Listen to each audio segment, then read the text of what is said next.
আসসালামু আলাইকুম বন্ধুরা, সব কেমন আছেন? আশা করি যে যেখানে আছেন সবাই ভালো আছেন, সুস্থ আছেন। আল্লাহর রহমতে আলহামদুলিল্লাহ আমরাও ভালো আছি। আজ আমি মাছের একটা নতুন রেসিপি নিয়ে চলে আসলাম, একদম মন থেকে রান্না করা। তো বন্ধুরা অবশ্যই স্কিপ না করে পুরো ভিডিওটি দেখবেন। তো এটা আমি 8 টাকার মাছের কয়েকটা পিস নিয়ে নিয়েছি। তো কড়াতে দিয়ে দিলাম। তো আমি পানি দিয়ে দেব।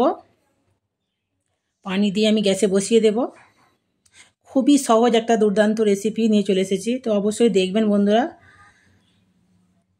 তো আমি গ্যাসে বসিয়ে দিলাম, ঢাকনা দিয়ে দেব। ঢাকনা দিয়ে আমি মাছটা ফোটা পর্যন্ত অপেক্ষা করব। এবার ঢাকনা দিয়ে দিলাম। তো খুব অল্প টাইম লাগে, মাছটা ফুটে গেছে, মাছ হয়েই গেছে। তো আমি এখানে মাছগুলো দেখে নেব।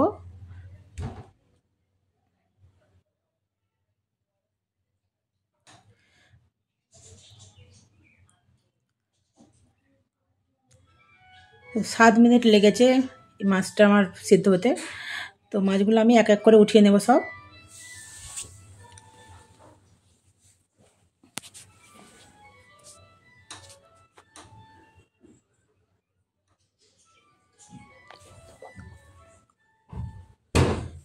তো তোলা হয়ে গেছে মাছগুলো সব। তো গরম গরম অবস্থাতেই একটা স্পুন নিয়ে, কাঁটা চামচ নিয়ে একটা আমি ভেঙে নেব মাছগুলো।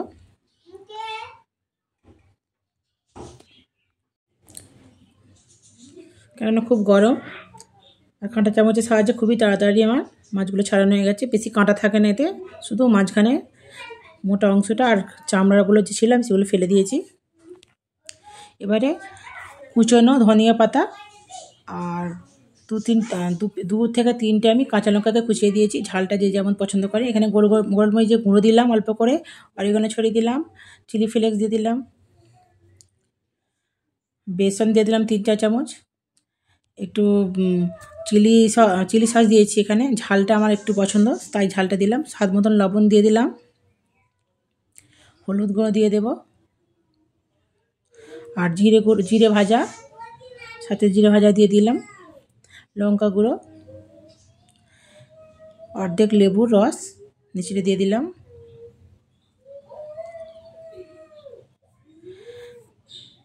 আদা রসুনের পেস্ট 1/2 চা চামচ দিয়ে ভালো করে মাখিয়ে নেব। তারপরে পেঁয়াজ কেটে রাখা, একটা বড় সাইজের পেঁয়াজকে ছোটো ছোটো করে একদম কেটে নিয়েছিলাম, সেটা দিয়ে মাখিয়ে নিয়েছি। আবার একটা ডিম, সবার শেষে ডিমটাকে দিয়ে ভালো করে মাখিয়ে রেখে দেবো। এদিকে কড়াতে আমি তেল গরম করতে দিয়ে দিলাম, সাদা তেল। তো এইভাবে ছোটো ছোটো করে বড়ার মতন দিয়ে এখানে ব্রেড ক্রাম্ব রেখেছি, ব্রেড ক্রাম্ব দিয়ে আমি একটু ওপরে করে বুলিয়ে এদিক ওদিক করে তো কড়াই দিয়ে দেব। এতটাই সুন্দর এই মাছ ভাজাটা হয়, মাছের টিকিয়া যে হয়, এত টেস্টি হয় সেটা বলে বোঝাতে পারবো না, না খেলে। তো এতটাই দারুণ হয়েছিল, বাচ্চারা তো সবাই খেয়ে নিয়েছে, ছোটো বড় সবাই খেতে ভালোবাসবে।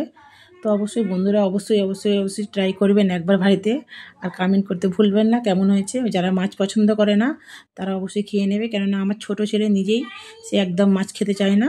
আমি এইভাবে দিয়েছি, সে বুঝতেই পারে না মাছ দিয়েছি কি চিকেন দিয়েছি, সে তো একদম মজা করে খেয়ে নিয়েছে। তো এইভাবে সবই এক এক করে আমি দিয়ে দিলাম, দিয়ে ভেজে নেব। গ্যাসের ফ্লেমটা এখানে একদম স্লো টু মিডিয়াম করে রান্না ভাজাটা করতে হবে, নাহলে ভেতরে কাঁচা রয়ে যাবে, গন্ধ রয়ে যাবে। তো বন্ধুরা লাইক শেয়ারটা করে দেবেন, বন্ধুদের সঙ্গে শেয়ার করবেন ভালো লাগলে। নতুন চ্যানেলে আসলে সাবস্ক্রাইব করতে ভুলবেন না। ভালো থাকবেন, সুস্থ থাকবেন, আর পরিবারের জন্য দোয়া করবেন। Love is.